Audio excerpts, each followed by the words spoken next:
The history of money, from barter to Bitcoin. Imagine waking up tomorrow and everything you own, your savings, your salary, your entire financial life, has been reduced to nothing. No warning, no explanation, just gone. This actually happened to millions of people throughout history, and it happened not because of theft or disaster, but because of money itself. The very system designed to protect wealth became the instrument of its destruction. To understand why, we need to go back to the very beginning, to a time before money existed at all, and trace one of the most extraordinary journeys in all of human civilization. Before coins, before paper, before digital transfers, human beings still traded. They had to. No single person, no single family, could produce everything they needed to survive. A farmer who grew wheat needed shoes. A cobbler who made shoes needed food. The solution seemed simple: swap what you have for what you need. This system is called barter, and for thousands of years, it was the foundation of human commerce. But barter had a fatal flaw, one that economists call the double coincidence of wants. For a trade to happen, both parties had to want exactly what the other person was offering, at exactly the same time. If you had wheat and needed shoes, you had to find someone who had shoes and specifically needed wheat. Not wool, not cattle, not pottery, wheat. This made complex economies almost impossible to build. Trade was slow, inefficient, and deeply frustrating. Ancient societies solved this problem by identifying commodity money, specific goods that nearly everyone valued and would accept in exchange for other things. Cattle were among the earliest forms of currency in many African and Middle Eastern societies.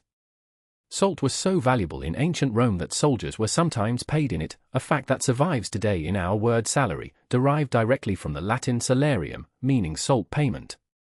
Shells, particularly cowrie shells, served as currency across Africa, Asia, and even parts of the Americas for thousands of years.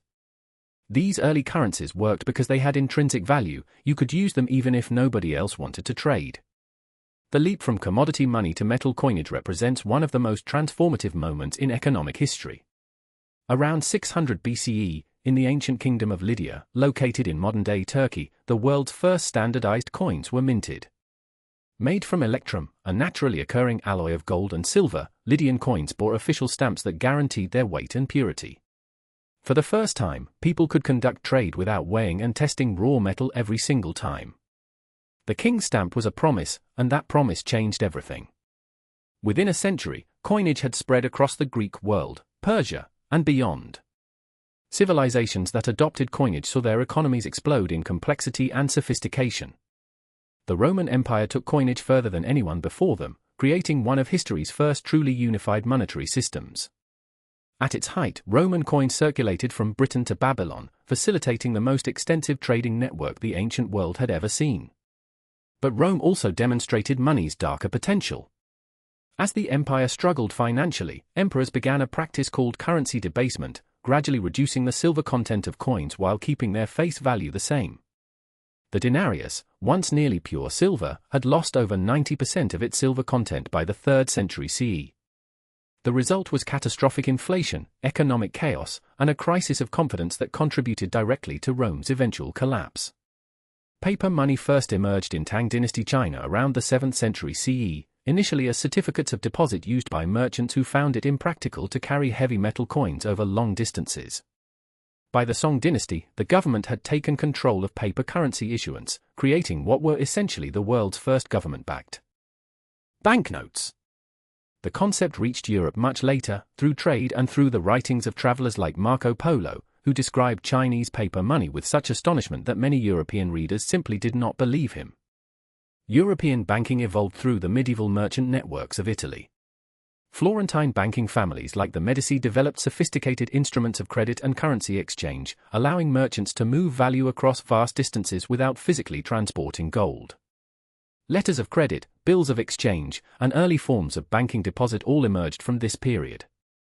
The Bank of Amsterdam, founded in 1609, became the first institution to offer modern-style deposit banking on a large scale, establishing principles that still govern banking today.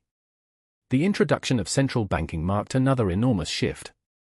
The Bank of England, established in 1694, was created specifically to help the British government finance war with France. In exchange for lending the government money, the bank received the exclusive right to issue banknotes. This arrangement, a private institution with government-backed authority to create money, became the template for central banking worldwide. By the 19th century, most major economies had adopted central banks and moved towards standardized national currencies, dramatically simplifying both domestic commerce and international trade. The gold standard represented the world's attempt to give paper money permanent, reliable backing. Under this system, every banknote in circulation was theoretically convertible to a fixed quantity of gold. It provided extraordinary monetary stability and facilitated a golden era of international trade in the late 19th and early 20th centuries. But it also imposed brutal limitations. Governments could not simply print more money during crises, they were constrained by their gold reserves. When the Great Depression struck in 1929 and economies desperately needed stimulus, the gold standard actually made things worse by preventing governments from expanding money supply. Country after country abandoned it, and the last major link between the dollar and gold was severed when President Nixon ended dollar-gold convertibility in 1971, a moment known as the Nixon shock. From that point forward, the world operated on what economists call fiat money, currency backed not by any physical commodity but purely by government decree and public trust. The word fiat comes from Latin, meaning let it be done. Modern money is valuable because governments say it is valuable, and because we collectively agree to believe them. This may sound fragile, but fiat systems have proven remarkably durable, though not without serious failures. Zimbabwe's hyperinflation in the 2000s saw prices doubling every 24 hours at its peak. Venezuela experienced similar economic collapse in the 2010s.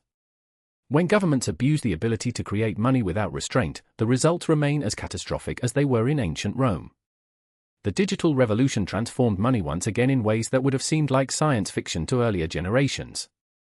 Electronic banking began in the 1960s and 1970s, allowing money to move between accounts as data rather than physical objects.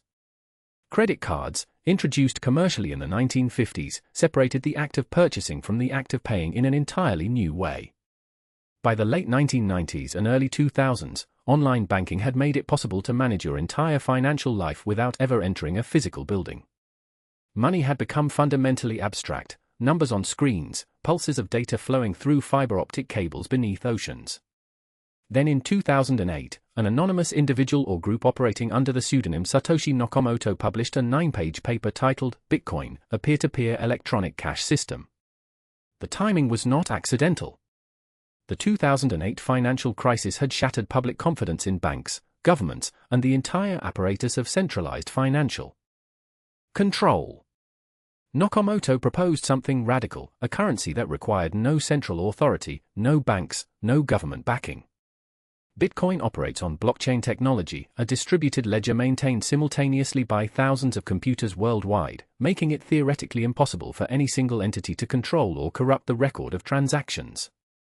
Bitcoin and the thousands of cryptocurrencies that followed represent a direct philosophical response to every failure in monetary history, the debasement of Rome, the hyperinflations of the 20th century, the bank failures of 2008.